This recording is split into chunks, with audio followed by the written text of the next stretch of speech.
Alors bonjour à tous, moi je suis Sarah Boudou, j'étais l'année dernière j'étais élève en seconde année TC1 en option donc marketing. Je sais pas, vous êtes des premières années, des deuxième années, deuxième, les deux, d'accord.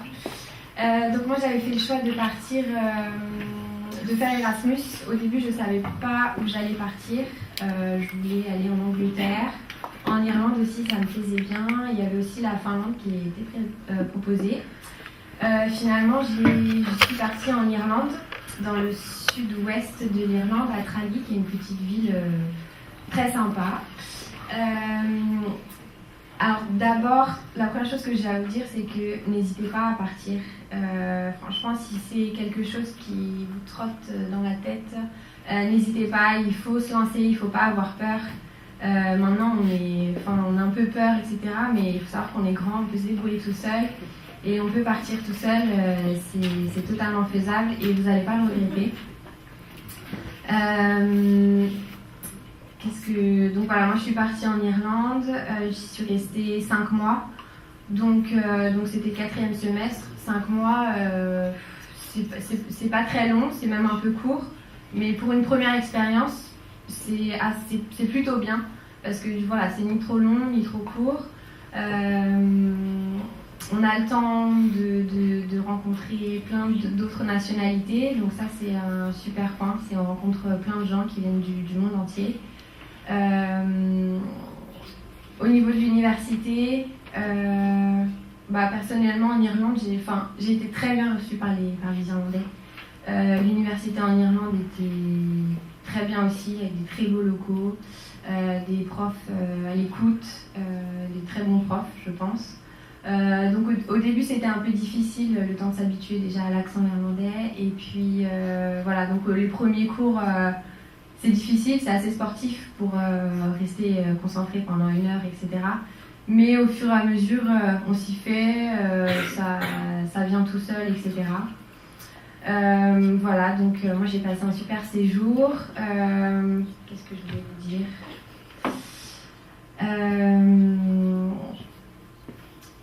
J'ai quelques conseils à vous donner. Si vous partez, essayez de ne pas rester avec des Français. Ça semble logique, mais finalement, les Français, ils ont tendance à rester qu'entre eux. Et il ne faut pas le faire, quoi, parce que déjà, c'est pas drôle. Enfin, les Français, on se connaît déjà, donc c'est mieux d'aller vers d'autres cultures, etc. Essayer de voir comment les gens vivent autre part. Et puis, surtout pour se pousser à parler anglais, en fait. Et puis, voilà, la chose la plus dure au début, c'est vraiment de se pousser à parler, se débloquer, parce que, voilà, moi j'étais bloquée, j'étais timide, j'avais peur de faire des fautes, etc. Finalement, il faut se lancer, et puis après, on n'a plus peur. On fait des fautes, soit on vous corrige, soit on vous corrige pas, mais c'est pas grave, parce que de toute façon, on arrive toujours à se comprendre, que ce soit par les gestes ou voilà, la parole. Et puis voilà, donc ne restez pas avec des Français, c'est une mauvaise idée. Qu'est-ce que je voulais vous dire d'autre ? Si vous comptez vraiment partir, avant de partir, renseignez-vous bien là où vous allez habiter, etc. Parce que c'est important de choisir la bonne résidence où il faut aller, etc. Parce que, moi personnellement, j'ai choisi la bonne résidence, donc j'étais avec l'ensemble des étudiants Erasmus qui étaient dans la ville. Et donc j'ai vraiment passé un super séjour parce que je vivais avec eux. Par contre, j'ai d'autres exemples. J'ai une amie qui vivait plus juste à côté de l'université, mais c'était loin du centre. Et du coup, elle vivait pas avec tout le monde, etc. Et du coup, son séjour a été un peu moins agréable, quoi. Elle s'est sentie un peu plus seule. Donc, renseignez-vous bien sur la résidence où il faut aller. En général, si vous contactez les anciens, ils vont vous dire directement il faut aller là, c'est là que c'est le mieux, etc. Voilà, donc une super expérience. Les programmes en anglais, bien sûr, il n'y a pas photo. Si vous ne restez pas avec des Français, vous ferez des programmes en anglais. Et puis j'ai voyagé, j'ai visité l'Irlande, j'ai j'ai voyagé aussi parce que j'ai rencontré d'autres nationalités, donc par exemple des Suédois, des Finlandais, des Allemands, beaucoup de Brésiliens. Donc voilà, c'était sympa. Et voilà, si vous avez des questions ou je sais pas, est-ce qu'il y a des personnes qui comptent réellement partir, qui savent qu'ils vont partir déjà ou...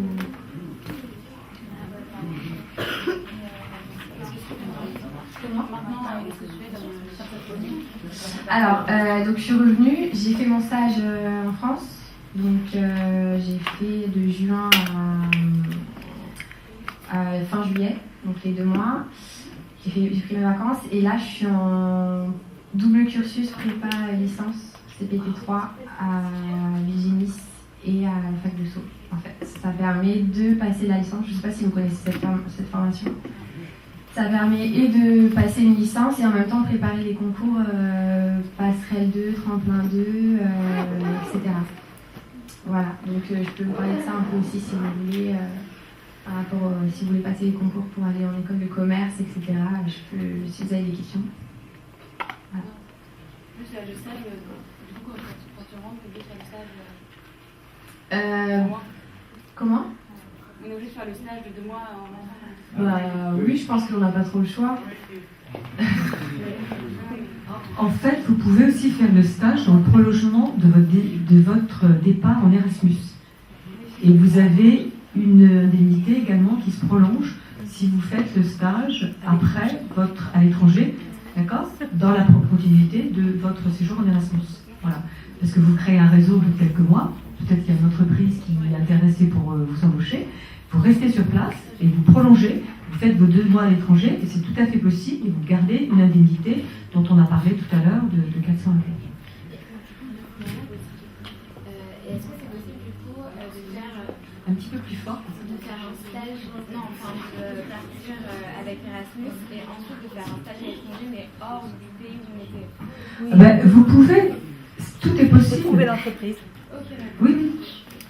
Oui, oui. Vous pouvez faire votre stage à l'étranger où vous voulez, vous pouvez avoir votre séjour à Erasmus dans un autre pays, vous avez une aide. De toute façon, quand vous partez à l'étranger pour un stage, vous avez une aide. D'accord ? Moi, je vais vous poser une question. Je parle vraiment bien Je ne sais pas si on a demandé à ces Diamond. Non, non. Enfin, de toute façon. Ah non, j'étais loin d'être bilingue. De toute façon, encore aujourd'hui, après 5 mois, tu seras toujours pas bilingue. Bilingue, c'est un niveau. J'y suis allée, j'avais un niveau. J'avais du mal à parler quand même. Beaucoup de fautes. Enfin voilà, j'avais un bon niveau, j'avais des bonnes notes, puisque de toute façon, je suis partie. Mais par contre, je suis revenue, c'est-à-dire qu'en Irlande, à la fin du semestre, je faisais ça, mais en anglais, devant un amphi. En faisant des fautes, bien sûr, parce que, bon, voilà, mais j'étais capable de faire ça en anglais, voilà. Là, j'ai un petit peu perdu. Voilà, et ah oui, autre chose que je voulais dire, pour ceux qui veulent partir, choisissez bien vos cours aussi à l'université. En fait, avant de partir, vous allez choisir vos cours. Essayez de voir avec les anciens qui sont déjà partis pour savoir ce qu'il faut prendre comme cours ou ce qu'il ne faut pas prendre. Moi, si vous voulez, enfin, je ne sais pas s'il y en a qui vont partir en Irlande, mais parce qu'il y a des cours, enfin voilà, il y en a qui sont plus difficiles que d'autres, etc. Donc voilà, c'est bien de savoir aussi sur quel cours.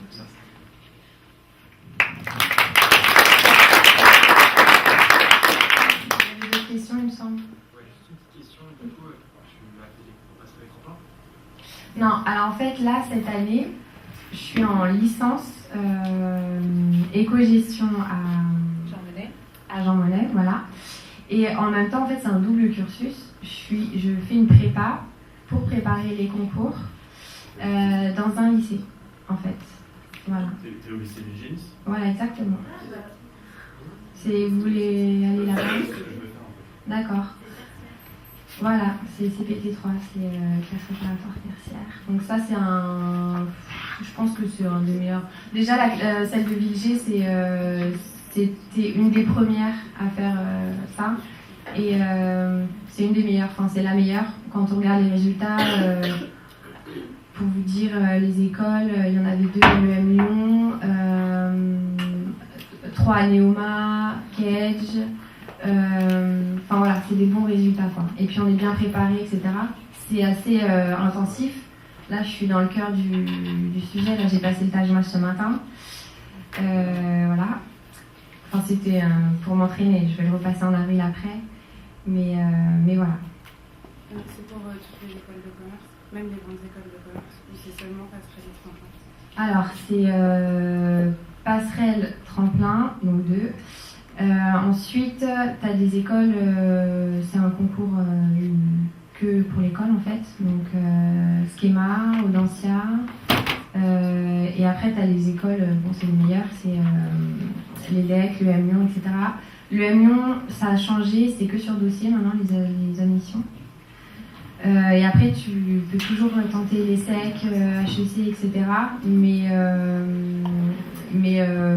la prépa où je suis, ils ne préparent pas à ces niveaux-là. Enfin, voilà, on prépare jusqu'à l'EM Lyon en fait. Voilà.